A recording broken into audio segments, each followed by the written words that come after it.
Hello bachcho, welcome to class 8 sessions of subject history, and today we are discussing chapter number 4 and the chapter name is Tribals, Dikus and the Vision of a Golden Age. This is your first session. तो बच्चों हम लोग class 8 subject history discuss कर रहे हैं और इसमें हम लोग चैप्टर नंबर 4 डिस्कस कर रहे हैं. चैप्टर का नाम है tribals, dikus and vision of a golden age और ये आपका फर्स्ट सेशन है. So let's start with it. तो बच्चों मैं एक बार आपको बता देती हूँ कि हम लोग ये चैप्टर जो हमारा चैप्टर नंबर 4 है हिस्ट्री का, इसमें हम लोग क्या पढ़ने वाले हैं. So in this chapter that is tribals, dikus and the vision of a golden age, we are going to talk about how did tribal groups live, how did colonial rule affect the tribal lives and a closer looking at the tribal lives. Okay, तो बच्चों basically आप ये नाम से समझ ही रहे हो that we are going to talk about the tribes that were living in our country और कैसे colonial rule जो ब्रिटिश रूल जिसके बारे में हम लोगों ने अपने फर्स्ट और सेकंड चैप्टर में पढ़ा है, थर्ड चैप्टर में भी देखा, राइट. तो कैसे उनकी रूल ने इफेक्ट किया ट्राइबल लाइव्स को. Okay, also will have a closer look on the tribes that are living in our country under the British rule. Okay, so let us start with our first topic here, that is how did tribal groups live. तो बच्चों मैं आपको एक story बताती हूँ पहले about a man named Birsa Munda. Okay, हम लोग देखते हैं कि कौन था ये Birsa Munda and why is it important when we are talking about the tribal groups. Now in 1895 a man named Birsa was seen roaming the forest and villages of Chota Nagpur in Bihar. People said he had miraculous powers. He could cure all diseases and multiply grain. तो बच्चों अब हम लोग किस time की बात करें, 1895 की. तो आप लोगों ने सेकंड और थर्ड चैप्टर में ये देखा, जब हम लोग हिस्ट्री पढ़ रहे थे मॉडर्न इंडिया की, तो हम लोगों ने देखा कैसे ब्रिटिश यहाँ पर तो पहले ट्रेडिंग करने आए थे. After that they started setting up their own administration. धीरे धीरे वो लोग कंट्री साइड में रूल करने लगे थे. पेजेंट्स के लाइफ को उन्होंने बहुत इफेक्ट किया, राइट. थर्ड चैप्टर में हमने देखा how they started ruling the country side. They saw that not only revenue could be collected from India but also crops could be grown that was needed in Europe और Britain, right. तो बच्चों अब हम समझते हैं कि इस chapter में देखते हैं कि कैसे ये ब्रिटिश और कॉलोनियल रूल जो हमारा है वो ट्राइबल्स लाइफ को कैसे इफेक्ट किया था जो हमारे कंट्री में रह रहे थे. ओके, तो 1895 में बिरसा नाम का एक there was a man who was roaming in the forest, who was seen roaming there in the forest and villages of Chota Nagpur in Bihar. तो पहले बिहार was not divided. आपको पता होगा कि बिहार पहले झारखंड जो रीजन है हमारा, जो एक नया स्टेट है आज के डेट पे, पहले वो बिहार के अंडर था, राइट. और ये पूरा रीजन जो छोटा नागपुर था दैट वाज इन बिहार. सो इस रीजन में Birsa Munda was living there.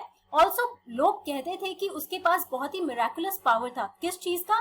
That he could cure all diseases, right. तो अब कोई ऐसा इंसान जो ये सारे डिजीजेस क्योर करे, also he could multiply grains. कहने का मतलब क्या है कि जो भी ग्रेन्स है उसको वो मल्टीप्लाई कर देता था, उनके प्रोडक्शन को और बढ़ाता था because of his miraculous powers. Also Birsa himself declared that God had appointed him to save his people from the trouble, free them from the slavery of Dikus. तो बच्चों जैसे आप लोगों ने चैप्टर में देखा, the chapter name is Tribals, Dikus and Vision of a Golden Age. तो यहाँ पे Dikus का क्या मतलब है? The outsiders. और यहाँ पे outsiders कौन होंगे? हमारे colonial rule, right? The British officials that came to our country and they started ruling our country. So these were the people who were called Dikus. तो बिरसा ने खुद को डिक्लेयर भी किया that God had appointed him. और उनको यहाँ पे जो भी लोग हैं जो फेस कर रहे हैं, they were facing problems because of the colonial rule, तो उसकी वजह से he was appointed by God to free them from the slavery of the dikus और द ब्रिटिश ऑफिशियल्स. ओके, तो ये स्टोरी है बिरसा मुंडा का. Now let us see who was Birsa Munda. Now Birsa was born in a family of Mundas, a tribal group that lived in Chota Nagpur. But his followers included other tribals of the region, Santals and Orans. तो बच्चों ये बिरसा मुंडा जो है, he was born in this family of Munda, that is a tribe that is present in our country, and this tribal group, it lived in the region of Chota Nagpur. अब आप देखो, ये अगर बिहार का रीजन है तो पहले ये बिहार और झारखंड जो मैं आपको मैप में दिखा रही हूँ, the whole region was together. Okay, बाद में बिहार को डिवाइड कर दिया गया और झारखंड एक न्यू स्टेट बना. ओके, तो यही रीजन है जहां पे इस रीजन में जो मुंडा ट्राइब्स थे, they lived in this Chota Nagpur region here. Okay, also जो मुंडा, जो बिरसा मुंडा थे, उनके जो फॉलोअर्स थे, they were not only from the Munda tribes but also from the different tribes like that of the Santhals, of the Orans. Okay, now all of them in different ways were unhappy with the changes they were experiencing and the problems they were facing under the British rule. तो जैसे ही colonial rule हमारी country में, they started expanding their rule in our country in different territories, तो उनका finally rule in tribal regions में भी होना शुरू हुआ. Okay, now these people, the tribal people, they were really very unhappy in the different ways in which the British officials, they were trying to encroach in their area, उनके areas में intervene करने लगे थे, और इसी वजह से वो लोग काफी दुखी थे. Okay, now let us know who are these tribes.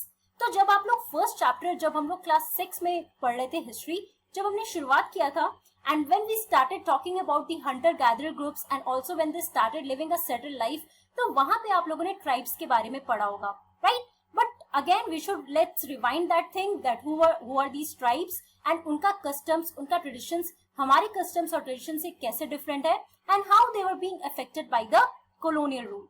Okay, so most tribes had customs and rituals that were very different from those laid by the Brahmins. तो बच्चों, आपको अब तो ये पता होगा कि पुराने टाइम पे जब हम लोग एंशियंट इंडिया की बात कर रहे हैं, तो उस टाइम पे Brahmans were at the highest level, right? जो हमारा कास्ट सिस्टम था, तो सबसे ऊपर हमारे ब्राह्मण्स थे, ये पंडित्स थे, जो हमारे लिए जितने भी लॉज, जो भी ट्रेडिशंस और कस्टम्स हमारे सोसाइटी में फॉलो होते थे, वो कौन बनाते थे? तो ब्राह्मण्स. लेकिन जो ट्राइब्स हैं, these are the group of people who had very different customs and different rituals than those that were laid down by the Brahmins. Now these societies also did not have the sharp social divisions that were characteristic of caste societies. तो आप लोगों ने civics में भी पढ़ा होगा that caste system in our country is divided into different caste, like एक ladder के फॉर्म में है, जैसे कि सबसे ऊपर हमारा अपर कास्ट है, फिर हमारे मिडिल कास्ट है, फिर then the lower caste, right? तो ये पूरा डिवीजन है हमारे कास्ट सिस्टम का इन आवर सोसाइटी. लेकिन जब हम लोग ट्राइबल ग्रुप्स की बात करते हैं, तो इनकी सोसाइटी में there is no such sharp social division. Okay, all those people who belong to the same tribe thought of themselves as sharing ties of kingship. तो kinship का क्या मतलब होता है? The blood relation. Okay, तो ये जितने भी ट्राइब्स थे, वो एक कॉमन ग्रुप में जो रहते थे, they thought of sharing some ties of kingship. Okay, तो किसी ना किसी तरीके से एक ties of brotherhood में they all were related to each other. Now here you can see the picture. This is one tribal group here, right? The women of this tribal group. आप देख सकते हो कि इनका ड्रेसिंग सेंस, इनका costume, इनका tradition, इनका रहने का स्टाइल हमारे स्टाइल से काफी डिफरेंट है, right? Also here you can see this is a picture of the tribal groups, right? They are using bows, arrows, and they are cooking here in the forest region. Basically ये tribes जो है बच्चों, ये forest region में रहते थे. That was very essential part of their life. That was the most basic thing that was required for their survival. Okay, तो आप इनको cities या villages में नहीं देखोगे, हमेशा कोई एक particular isolated forest में ये पूरा एक tribal group रहा करता था. Okay, now let us see how did the tribal groups live.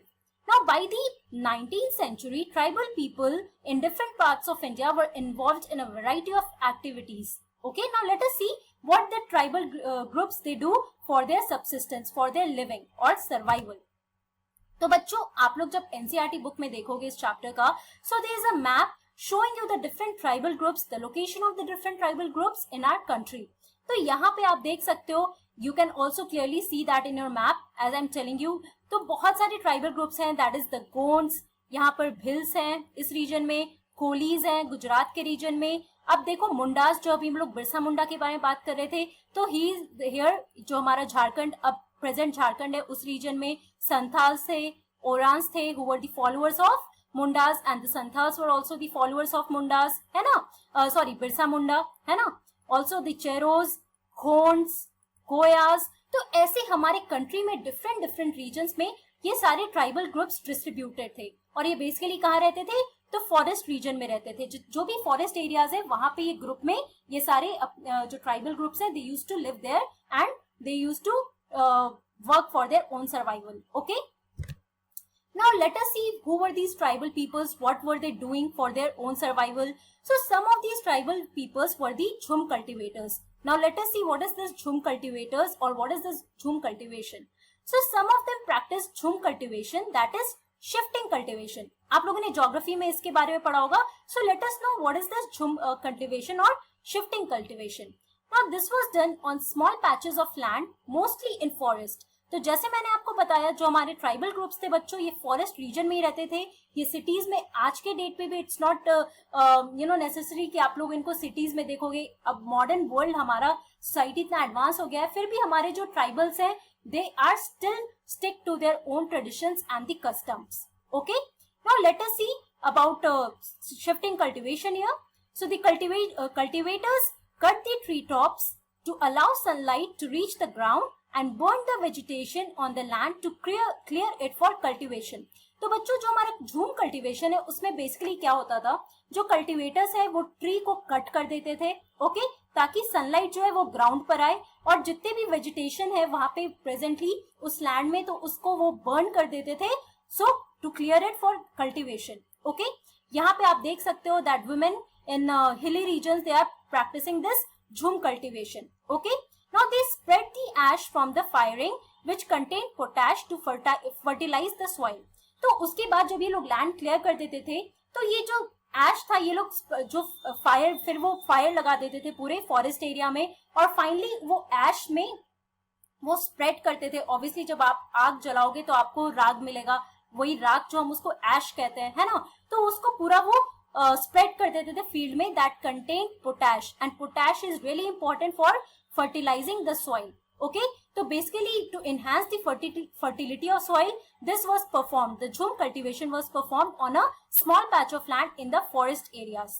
Okay, now once the crop was ready and harvested, they moved to another field. A field that had been cultivated once was left fallow for several years. तो एक बार जब उनका finally, फिर वो crops, वो seeds को spread करते थे, और एक प्रोसेस में फाइनली जब क्रॉप उनका रेडी हो जाता था और उसको हार्वेस्ट करते थे, तो फाइनली वो फिर दूसरे रीजन में they used to move on to another field and perform the same cultivation.